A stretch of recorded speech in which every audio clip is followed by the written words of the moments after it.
This is Envision Self-Healing Podcast, episode number 49.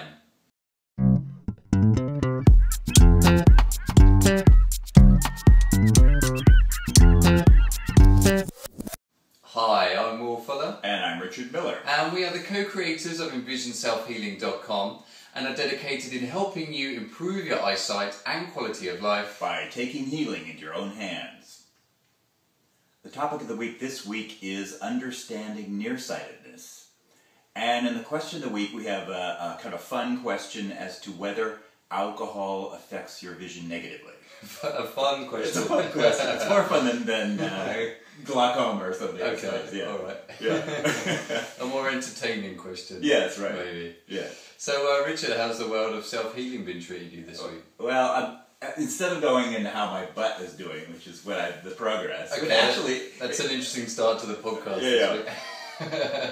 Sorry, can you elaborate a little bit more for those that are just watching this podcast? Yeah. So I started a program of spin classes and going to the gym and working with a trainer to lower my resting heart rate in order to improve my optic atrophy, that I'm trying to bring more blood flow to my eyes. And amazingly, we were out to dinner last night, and you were watching me read a menu with very small type, right? Yeah, and that was very impressive. I was able to read it. So I think that's actually working, despite the fact that I hit this back problem in the midst of this. And I think it was my position on the spin bike, lots of possibilities. And anyone that wants to be more specific, we could say the gluteus maximus, gluteus medius, gluteus minimus. Yeah. Those muscles in particular got a lot of tension and tight, and you're feeling some tension there. I describe myself as gluteal retentive.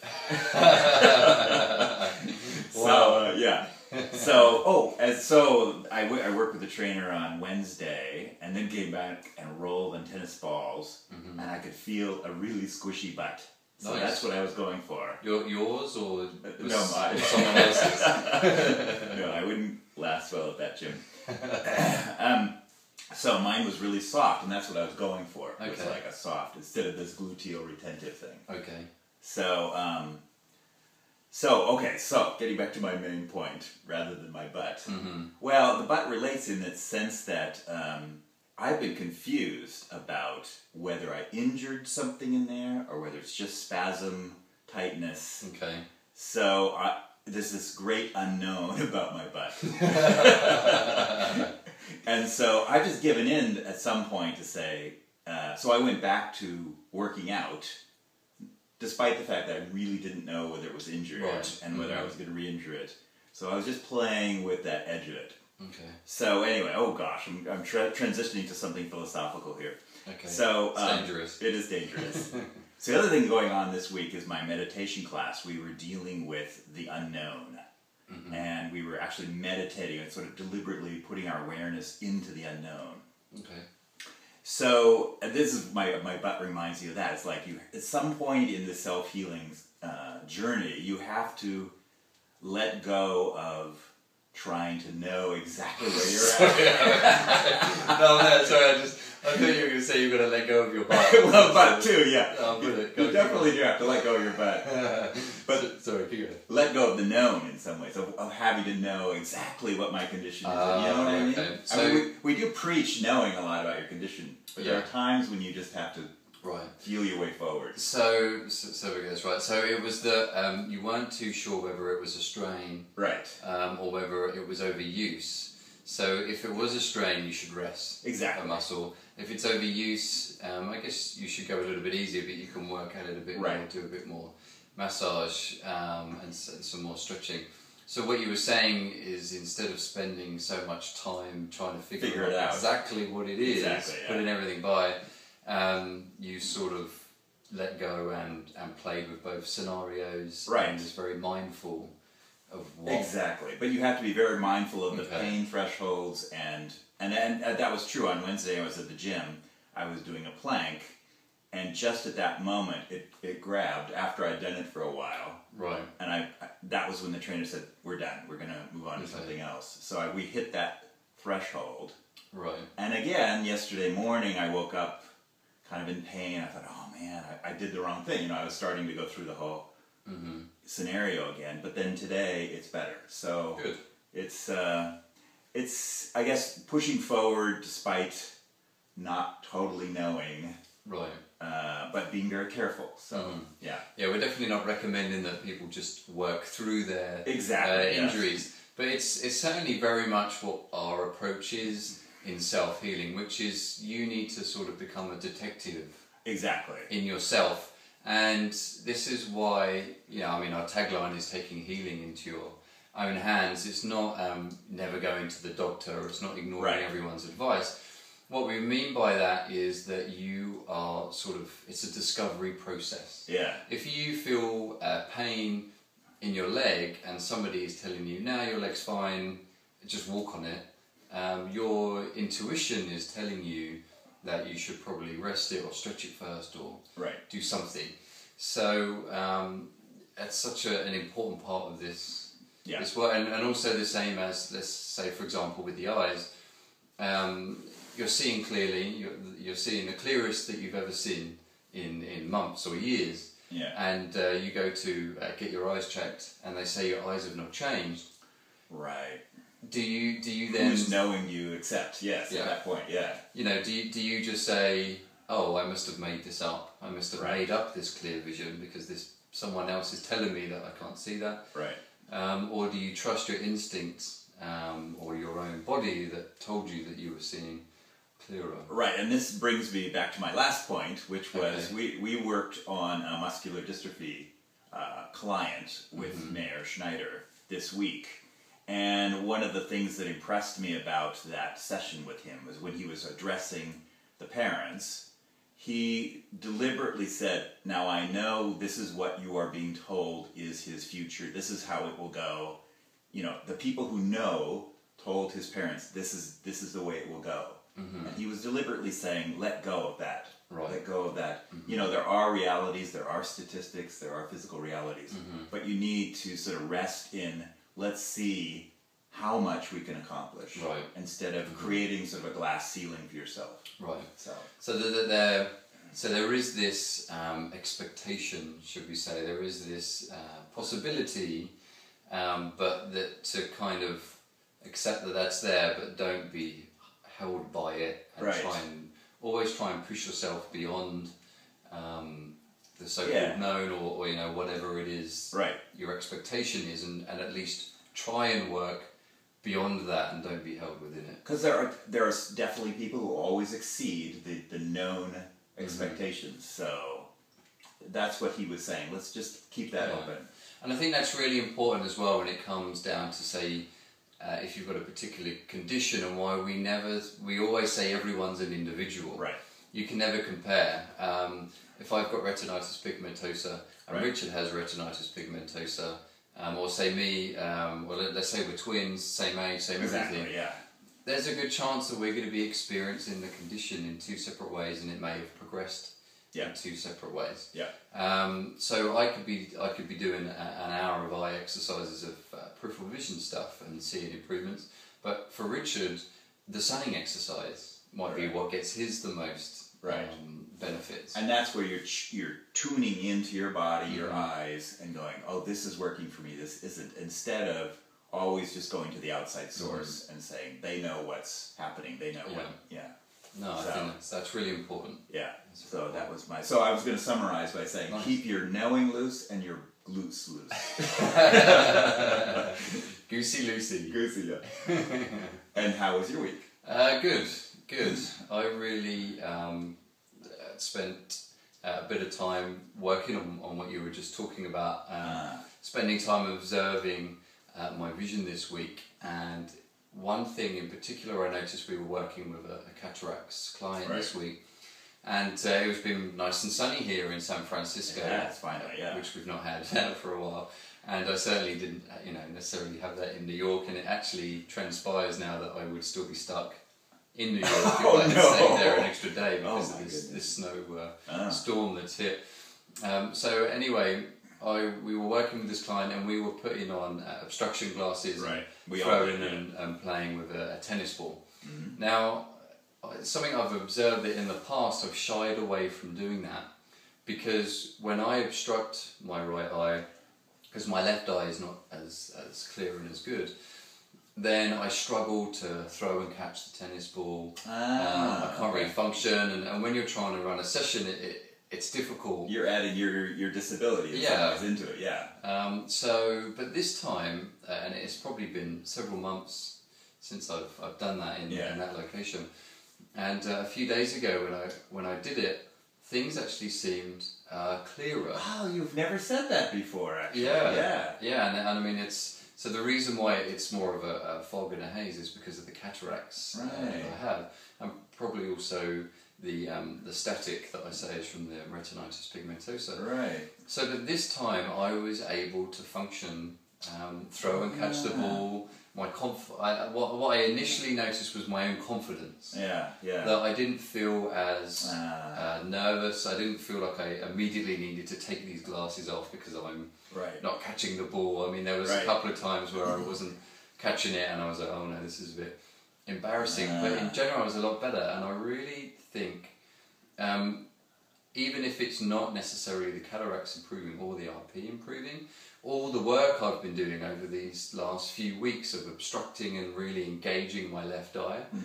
I think that's really brought that balance between the two, and my brain and body was so much more used to using that left eye that even if it was slightly hazier or slightly blurrier, I could function with it so much better and easier. Yeah. So I'm not necessarily saying that that aspect of vision improved, but my ability to work with it and function, and I came away feeling very confident and a lot better. I shocked myself, actually, which I always like doing. And maybe that's the second half of our tagline, which is improve your quality of life. Yes. In some ways, if where is that, your functionality improved, your quality of life improved, and maybe your eyesight at that moment didn't improve, but you improved the quality of your life. Yeah. So if someone was to look into my eye, look into my eyes, and hypnotise them, they would say, well, the cataracts are still there. Right. That's not changed. Right. Well, the RP's still there. You've still got, the black spots in the back of the eye.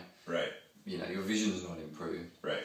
And that's them telling me that my vision's not improved.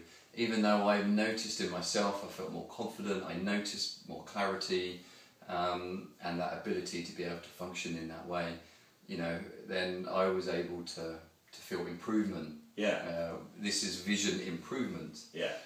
Not vision, get rid of all your symptoms. Perfection, vision perfection, So, yes, that was really the only other thing I kind of noticed a peripheral exercise when I went to the beach, again, because it was nice, beautiful weather.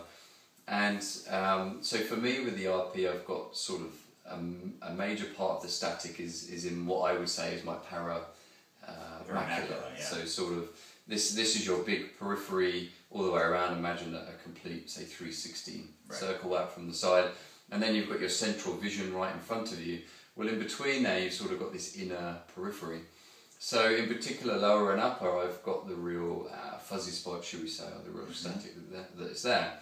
So an exercise that I did is I looked at the horizon of the ocean, and I tried to tune in to the movement of the waves that's just below my central vision, which is where that area is that is difficult to see. Right, it's where the waves are hitting the beach. Yeah. Yeah, well, I mean, in California, there's so many layers of waves coming in there. They're crashing all the way in.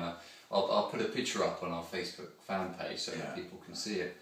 That I was able to have a sense of movement of the waves, but I wasn't looking at the waves. Right. Which was kind of a little bit surreal, because I guess I kind of felt like I was moving a little bit, right? Because things were. I'm used to looking at something to see it moving. So anyway, I thought it was a nice, relaxing peripheral exercise. Very relaxing. Just to gaze out into the distance and let anything that's moving, be it waves or whatever it is, to move in front of you and to activate your peripheral vision. Nice. Okay, great. Well, I think it's a good time to move on to topic of the week.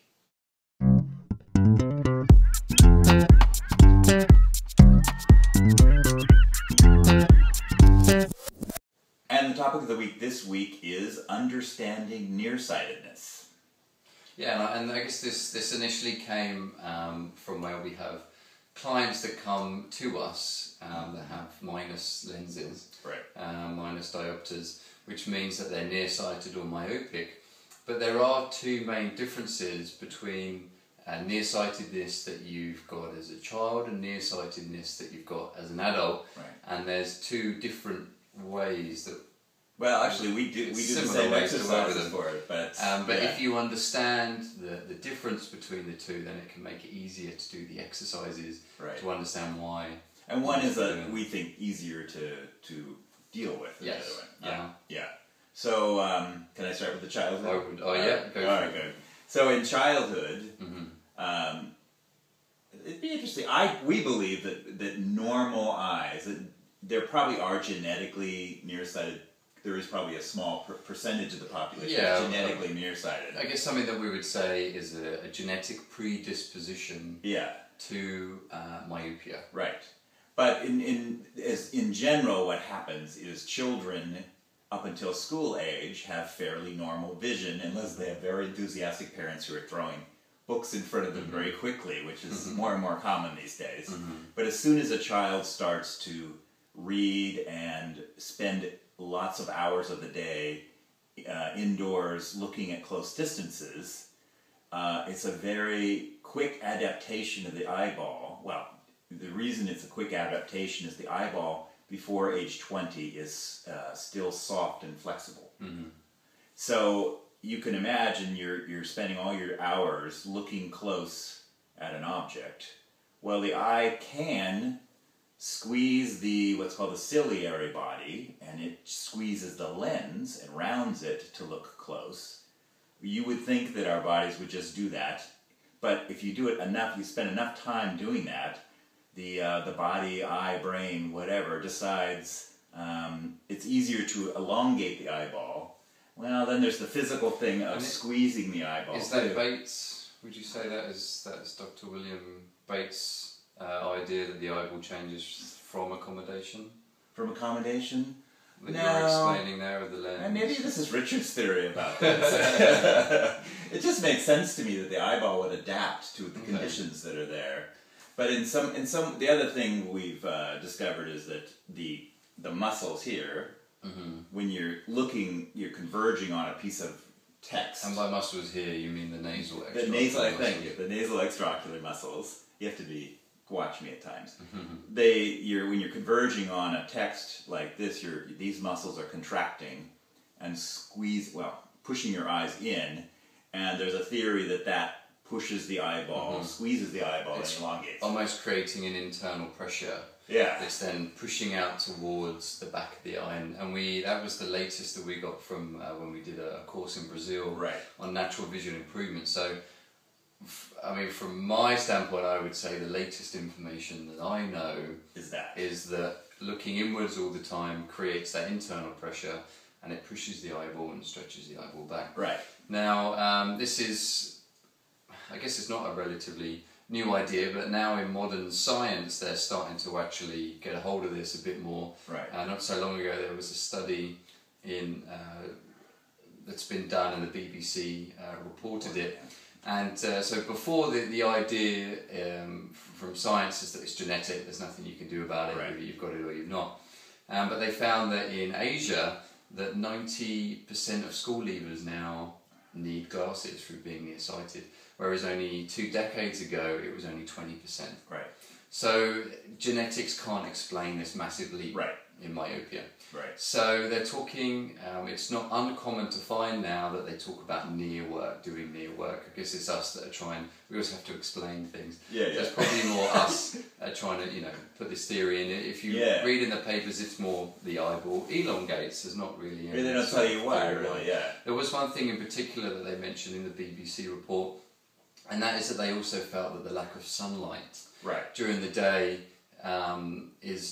it means that we're not producing a certain chemical that allows the eye to be even more flexible, so it stretches back even more. And if you think about people that study a lot at a young age, they're indoors all the time at school, and even when they get home, instead of being out playing, they're then indoors studying more, or they're resting, or something along those lines. And I have a story of one of my money people. He grew up in North Dakota on a farming country.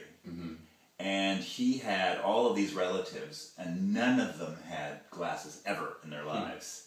And he was the one kid in his family who would go to the library and read the Hardy Boys mysteries. Okay. Read them, you know, I think he read Nancy Drew too. Anyway, he spent all of his childhood reading, and he ended up with nearsightedness, and no one else in his family did.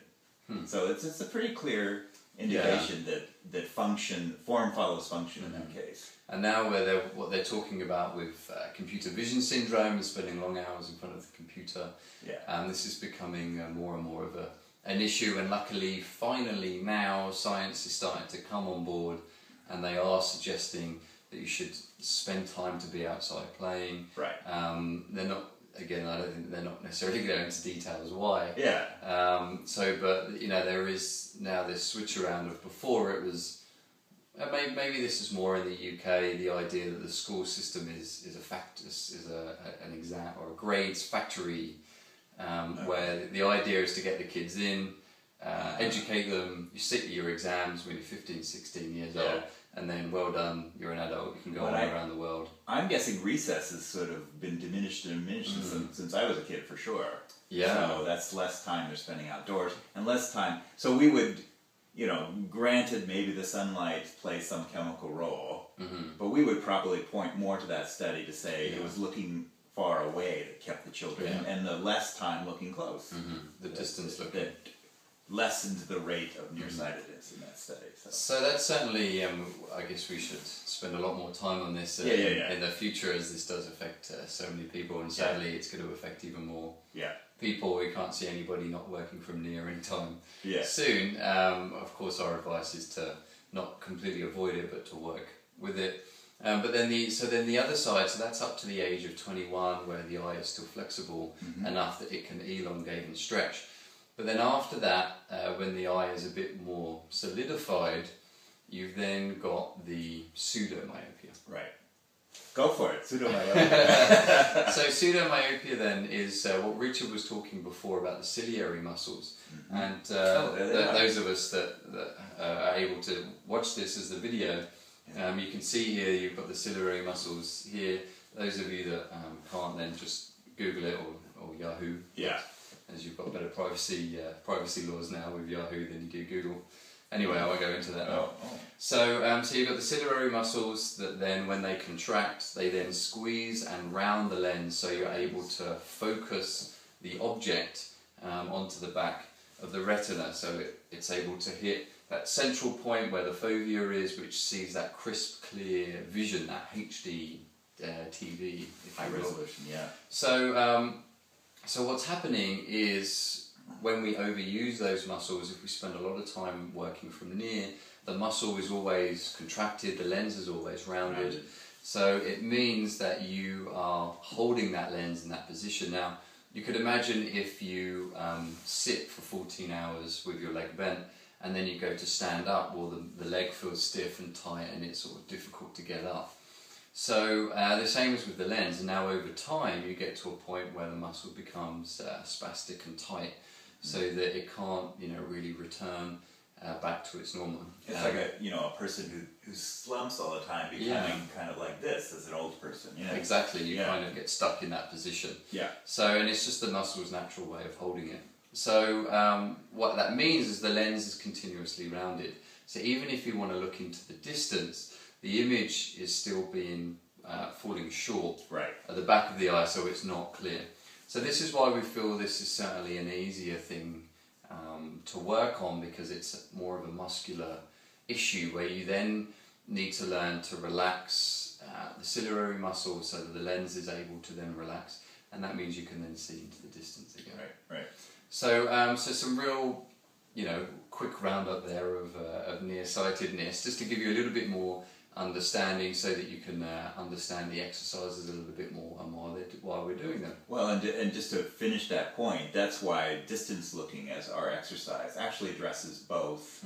We would still treat it a little different, depending, but if you're looking in the distance, if the eyeball still has the ability to reverse the elongation, you're doing the opposite of looking close, and you're relaxing. When you look in the distance, the ciliary body relaxes, and the lens flattens. So it addresses both conditions. So. And this is something that anybody can just look up in any textbook about the, it's called accommodation, so just look up accommodation.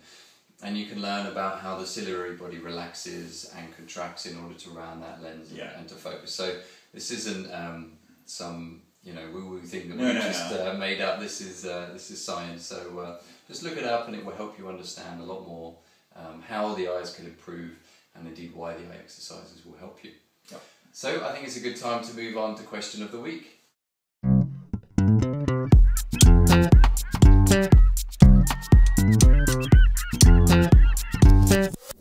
And the question of the week this week is, does alcohol negatively affect my vision? So this came through a question, let me think now. You were at a bar and somebody asked you that. I walked into the door and they asked me. No, that didn't happen. So it was a question through either Facebook or YouTube. I kind of get lost now. Wherever it was, social media aspects. And it's a genuine concern of people whether drinking can affect our vision. I guess. Well, I don't want to go down the route of as guys you tend to joke that someone's got their beer goggles on, meaning that they couldn't see as well. So I guess in that sense you could certainly say that it. Well, yeah. Well, let me just say one thing. There is some difference of opinion here. Mayor Schneider, who we trained with for all these years, does not drink because of his vision. Okay. But both of us do drink to some extent, and we're still improving our vision. Maybe we should say that. Yeah, I mean, for what I would say, I mean, in particular to that extreme extent that I was talking about with the beer goggles, is you could argue that it's impairing the brain function, not necessarily your vision. So that's one thing you need to decipher. But that's on an acute aspect, I think, of drinking. But then on a more long term, I think the best way to think about it is toxicity of the blood. Right. And how, we always want to think about the eye. When in all of this stuff, this is why we talk about having a holistic approach to vision improvement. And anyone that wants to hear more about that, then check out previous podcasts that we've done. We did a whole 5-part series, I think, on how the whole body and nutrition and everything and blood flow is involved in improving our eyesight. So if you want to create the best environment possible for our eyes, so we want the best nutrients, the best supply of oxygen, everything that we can get to the eyes, making sure it's nice and relaxed. So if you think of a toxic environment in the blood, sort of the opposite of having good nutrients, then obviously that's going to have a negative impact on the vision and on our eyes' overall health. So now one way to get a gauge of what makes it toxic would be to look towards the liver. Right. Because the liver is our filtering system in the body, that's what cleans our blood out. And there are guidelines on units of alcohol that you drink, which is the amount that the liver can process every hour. And I think it's 1 unit per hour. Now it might be 2, I'm not too sure. Yeah. Let's go 1 to make it safe. Let's go 1. So that means that, and you can check, and now, I don't know whether it's the same in America, but in England they have to put the units of alcohol on the drink now, so that you have to, so that there's those guidelines there on what is safe. So so what we're saying then is, and what I recommended in this email, is that 1 or 2 drinks a week is fine. And in fact there are reports about red wine actually helping thin the blood. It's also can be a relaxant. But it's just like anything, doing the extreme or having too much of anything is bad. I just thought of a good gauge too. If you can't stand up. Well, that too. If you're so hungover next morning you don't want to do your eye exercises, you drank too much. And then it's getting that gauge. And it's interesting that you say that. Yeah. It's because, again, everybody is an individual. True. Well, that's true. So my liver might be able to process a unit slower than what your liver can do. So no, I have a strong liver, actually. I got that tested, so yeah. It's not necessarily a good thing in terms of drinking. Yes. Yeah. So I guess what we were saying at the very beginning here, to wrap this episode up nicely, is that everyone's an individual and you sort of have that detective approach. So you could have one beer or wine or whatever your tipple is, go to sleep, wake up the next day and see how you're feeling. Yeah. And then maybe a couple of nights later you could have 2 drinks, wake up, see how you're feeling. If you're feeling a little bit foggy-headed, you can't really think properly, then you know that 2 is most definitely your limit. Yeah. And 1 is something, the realm that you want to be around. Now, of course, this is us assuming that somebody is mature enough to only drink 1 or 2, and I guess somebody could drink 8 and then wake up in the morning and go, oh, I'm fine. I'm fine. There's no problem. Obviously, I think those guidelines are there in particular. And I know the other one. They can do the swinging exercises and see if they fall over. That could work too. So certainly there are guidelines out there. Oh gosh. Not like Richard's guidelines for swinging. On sensible rates of drinking. So certainly check those out. Start looking into the units of alcohol that the liver can actually function, because we want to avoid that toxicity. Right. If you're somebody that feels that alcohol just doesn't agree with you, then you are your own gauge, and for sure you then want to avoid. And I guess I would say, if you suddenly are facing a more acute condition, like retinal detachment or something fairly serious, you might really consider changing your idea of how much you can do. Yeah, and I guess, if somebody's got myopia, then it's maybe, slightly different to someone that has optic atrophy or retinitis pigmentosa that really needs that pure blood flow to the eyes, because it's just on a different gauge. It's 2 different extremes. So certainly take it upon yourself to look into that, think about your own condition objectively, instead of, oh, well, I love going out drinking, it's so much fun, which is great, but you can sort of try and find other ways of enjoying yourself. And to avoid those toxicity levels and try and maintain that good vision for as long as possible. Okay, great. Well, we hope you enjoyed this week's podcast. If you want to find out some more information, then you can head over to our website at envisionselfhealing.com, and you'll find plenty of exercises there and more information on conditions themselves, just like what we explained here about nearsightedness. Just head over to the conditions tab, click on nearsightedness, and you'll see plenty of information there on how you could improve that condition and why it's created in the first place.